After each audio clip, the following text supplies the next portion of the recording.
नमस्कार। केरला में कोयलोन डिस्ट्रिक्ट में स्थित 96 ईयर्स पुराना one of the national accredit hospital कायल वारद हॉस्पिटल के बारे में हम जानकारी लेते हैं श्रीमती विंसी। कायल वारद हॉस्पिटल कब स्थापित हुआ है, जरा समरी बताएंगे आप? कायल वारद हॉस्पिटल 1929 में स्थापित हुआ था और 96 ईयर्स का पुराना हॉस्पिटल है ये। और ये तो बहुत सारा फैसिलिटीज़ और स्पेशलिटीज़ है। तो इस हॉस्पिटल में क्या क्या स्पेशलिटी?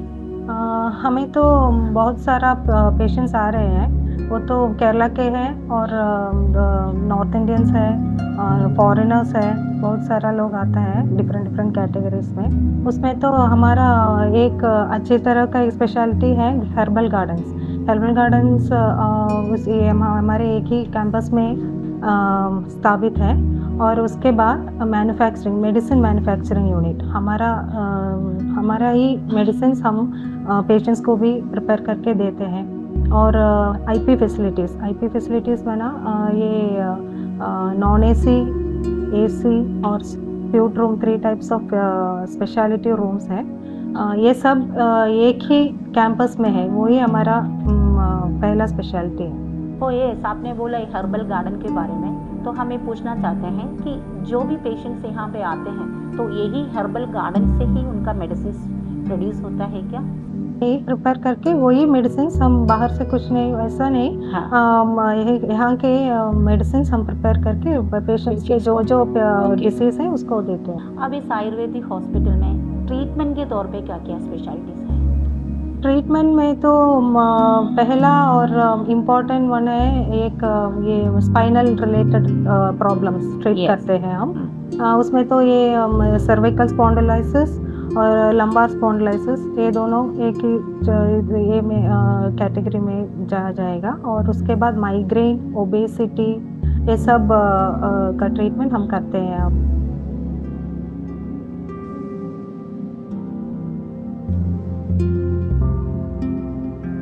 ये जो ट्रीटमेंट आपने बताया है, ये जो काफ़ी हॉस्पिटल से रिजेक्ट किया है, एलोपैथी, होम्योपैथी, काफ़ी हॉस्पिटलों से रिजेक्ट किया गया है, तो ये जो ट्रीटमेंट यहाँ पे लेने के बाद पेशेंट्स को 100% क्यूर होता है? जो ये स्पाइनल डिसऑर्डर मैंने बोला है ना, उसमें तो एलोपैथी में जाकर सर्जरी बोल रहे हैं, बोलकर वो लोग वही रिपोर्ट से यहाँ आकर आयुर्वेदा ट्रीटमेंट से हम वो क्योर करके दिया है। यहाँ पे जो ट्रीटमेंट के लिए ग्रुप आते हैं, वो ग्रुप के लिए ट्रीटमेंट के अलावा और क्या फैसिलिटीज़ आप लोग देते हैं? जो पेशेंट्स जो पक्का ये स्पाइनल प्रॉब्लम रिलेटेड आ रहे हैं ना, उसके तो 14 से 21 डेज़ का ट्रीटमेंट हम लोग दे रहे हैं जी। और 7 डेज़ का ट्रीटमेंट भी है, वो तो रिजुविनेशन और ये डिटॉक्स। अब आपने बोला ट्रीटमेंट भी, टूर पैकेज भी बोला है, तो ये दोनों मिलके जो लोग ट्रीटमेंट विथ टूर प्रोग्राम जो करना चाहते हैं वो लोग भी आ सकते हैं, लेकिन इसमें जो मिडिल क्लासेस लोग भी लोगों को भी ये कॉस्ट अफोर्डेबल है क्या? टूर तो हमारे यहाँ से शुरू होता है, हमारे हॉस्पिटल के फ्रंट में ही हमारे एक लेक है, वहाँ से लेक व्यू शुरू होता है। और उसके बाद वहाँ से मंड्रो आइलैंड करके एक प्लेस है, और सांब्रानीकोडी प्राकुलम में एक प्लेस है, वो सब आइलैंड जैसा है।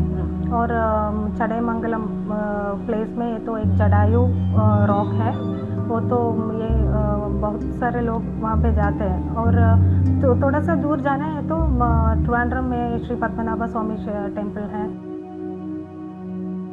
आपके कहने से तो ये समझ में आ रहा है कि कायल वारद हॉस्पिटल में बहुत अच्छा ट्रीटमेंट पैकेजेस भी है और टूर प्रोग्राम भी है, काफ़ी जगह एंजॉय कर सकते हैं जो लोग बाहर से आते हैं। तो ये कॉस्ट ये मिडिल क्लास फैमिली के लिए अफोर्डेबल है या नहीं, ये भी आप बता सकते हैं? तो बताइए। हमारे हॉस्पिटल में तो ये तो छोटा वही मिडिल क्लास से अपर क्लास तक अफोर्डेबल रेट्स में ही हम सब ट्रीटमेंट करते हैं। तो रूम्स भी डिफरेंट मैंने पहले बोला था, एसी, नॉन एसी में तो ही 2 टाइप रूम है, सिंगल रूम और डबल रूम है। और उसके बाद एसी, डीलक्स और स्टैंडर्ड रूम है और स्यूट रूम है। तो इसलिए इससे हमें पता चलता है कि मिडिल क्लास से अपर क्लास तक सभी जनों को ये अफोर्डेबल होगा।